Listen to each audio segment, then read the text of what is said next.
So, chapter 348 came out. It's all very exciting. I've already read it, but I'm just going to go through kind of what my impressions of it are. Just talk a bit about it. So, anyway. So, we open up with, the announcement that the monthly serialization has returned. And we see that Shirike and Farnes are still in the corridor of dreams. And they have entered the innermost depths of Casca's mind.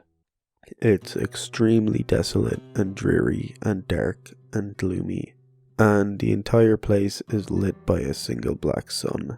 Scattered throughout the waste are these like rags that are held up by some kind of sticks or something stuck in the ground.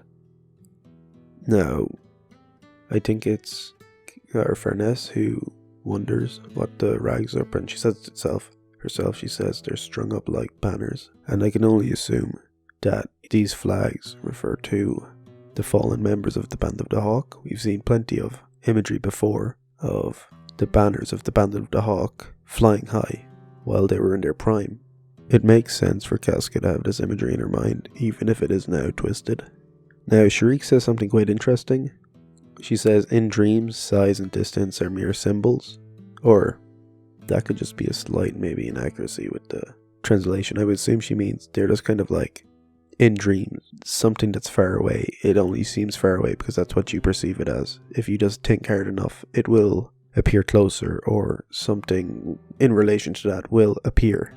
And sure enough, once they focus their gaze, they see a extremely wounded dog dragging a coffin by a chain, and on that coffin is the symbol for the Band of the Hawk. The dog itself is missing its left front paw. It's extremely wounded, and it's obviously representing Guts. Now, the dog is actually bleeding from its wounds, but it kind of reminds me of that moment way back when Guts and Casca got reunited while she was still sane, while they were still in the Band of the Hawk. And she remarked how Guts was always bleeding for her. So this could be kind of maybe a harken back to that, or maybe it's just symbolizing how much Guts is bleeding and how much damage he's taking for Casca. Now, the rags seem to come alive and descend upon Guts and the coffin. And I mean, this imagery could be that the memories of Band of the Hawk still haunt Casca, if the rags are referring to the Band of the Hawk, or it could just be how she sees the bad guys in this world. She's got a really simplistic view. They're just kind of big black blobs. They kind of have wings that are similar to Femto's, so maybe that's a part of it too. Guts takes a bit of damage, but it's only when they pierce the coffin that Guts really, or the dog, goes berserk.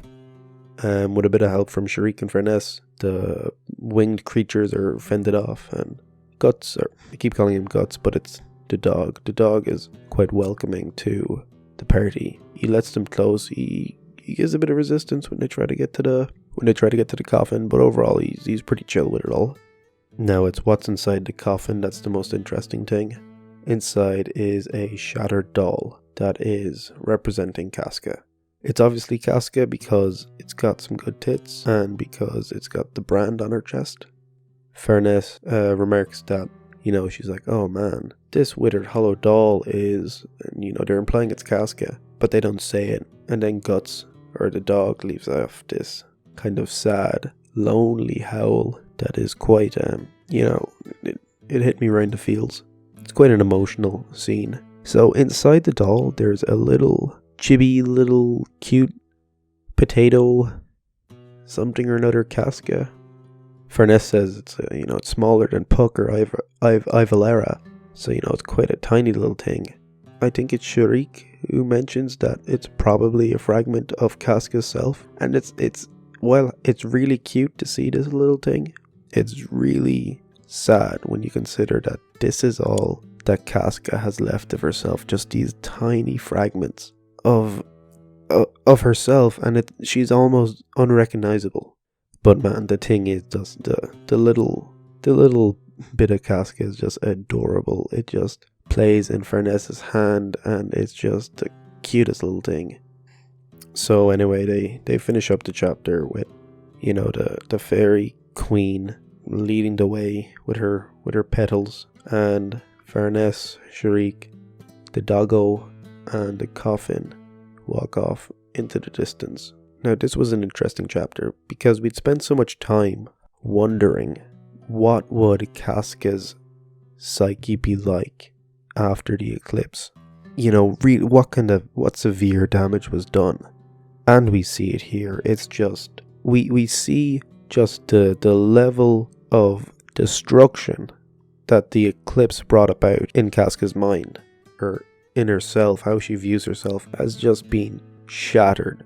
And her identity has been scattered across this waste in these little small cute fragments of herself. It's really relieving to see that even at a extremely subconscious level, she still views Guts as a protector. Even if it's not a flattering image of Guts, it's a pretty accurate one. I think one of the most emotional symbols that I got, or emotional scenes from this chapter, was just the close-up. You know, you have the dog dragging the coffin, and then there's a close-up of the crest on it, and it's the band of the hawk. And right there, you just get to feel the weight of all this pain and loss that's on Guts' shoulders. And Casca sees that, and she sees herself as a burden onto Guts at the same time. And it's really it just hits hard. It's really well done. So yeah, the next chapter will be out soon, so I'll try to talk about that one a bit quicker. And that's really all, you know, the thoughts that I have for it. It's pretty straightforward. Anyone can really see that, but maybe I've said something that a couple of people might have gotten, so hopefully I've given you a bit more insight into this chapter. All in all, this has been a chapter that we've all been waiting for, and we were all so happy to finally receive. With the announcement of Volume 39 coming out soon, we're pretty much guaranteed monthly releases of chapters up until its release. After that, who knows what we can say, but at least we're looking forward to a few months of Berserk chapters. So yeah, that's all. See you later.